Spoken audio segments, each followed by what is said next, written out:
मौसम विभाग ने कहा है कि दक्षिण पश्चिम मानसून के और अधिक क्षेत्रों में आगे बढ़ने के लिए परिस्थितियां अनुकूल हैं, जिससे देश भर में भीषण गर्मी से कुछ राहत मिलेगी। अगले 2 दिनों में मानसून के अरब सागर, लक्षद्वीप, केरल, कर्नाटक, रॉयल सीमा, तमिलनाडु और दक्षिण पश्चिम बंगाल की खाड़ी के मध्य और दक्षिणी भागों में आगे बढ़ने का अनुमान है।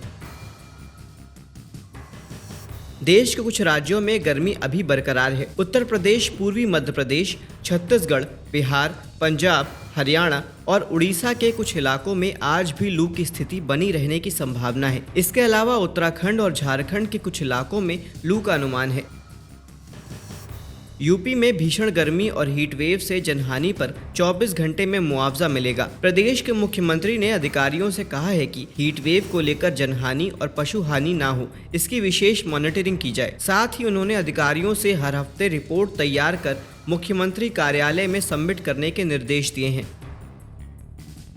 भीषण गर्मी और लू के थपेड़ों के बीच राजधानी दिल्ली और उसके पास के गांवों में लोग पानी की कमी से जूझ रहे हैं। यमुना का जलस्तर घटने से कई इलाकों में पीने के पानी की कमी हो गई है। पानी की कमी को देखते हुए दिल्ली जल बोर्ड ने लोगों की मांग पर टैंकरों से पानी की आपूर्ति शुरू कर दी है। कई इलाकों में लोग खाली बाल्टी लेकर पानी के टैंकरों की ओर भागते नजर आए। कुछ लोग तो पानी भरने के लिए लाइन में लग गए। दिल्ली के आसपास के गाँवों में हालात और गंभीर हैं। यमुना में पानी कम होने से किसानों के लिए सिंचाई करना मुश्किल हो रहा है।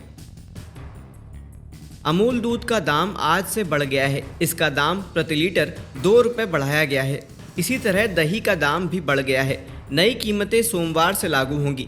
अब अमूल गोल्ड की कीमत 64 रुपये प्रति लीटर से बढ़कर 66 रुपये प्रति लीटर हो जाएगी, जबकि अमूल टी स्पेशल की प्रति लीटर कीमत 62 रुपये से बढ़कर 64 रुपये हो जाएगी। इतना ही नहीं, अमूल शक्ति की कीमत 60 रुपये से बढ़कर 62 रुपये प्रति लीटर हो जाएगी। कृषि वैज्ञानिकों ने कहा है कि लगातार पिछले 2 साल से यूपी में आम के किसानों को अचानक ओलावृष्टि, बेमौसम बारिश और सेमी लूपर या ब्लैक इंच वर्म कीट के कारण करीब 30% उपज का नुकसान उठाना पड़ा है। इससे मार्च और अप्रैल में पकने की अवस्था से पहले ही बहुत सारे आम गिर गए।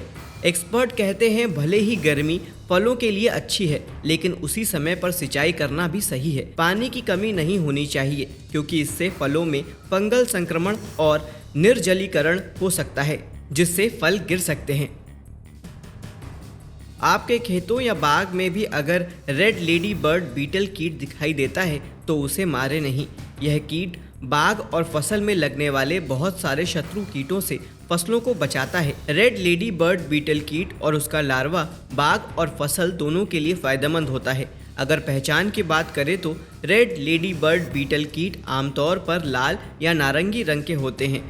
इन कीटों के शरीर पर काले निशान बने रहते हैं। कुछ लेडी बर्ड बीटल काले भी होते हैं, जिन पर अक्सर लाल निशान बना होता है।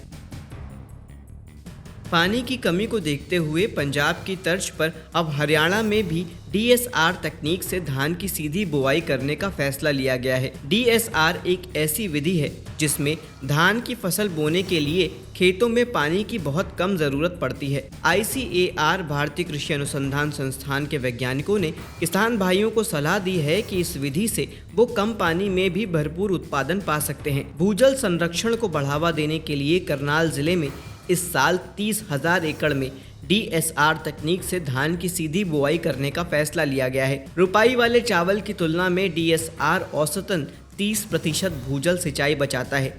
DSR तकनीक न सिर्फ भूजल को बचाती है, बल्कि किसानों के लिए सस्ता भी पड़ता है।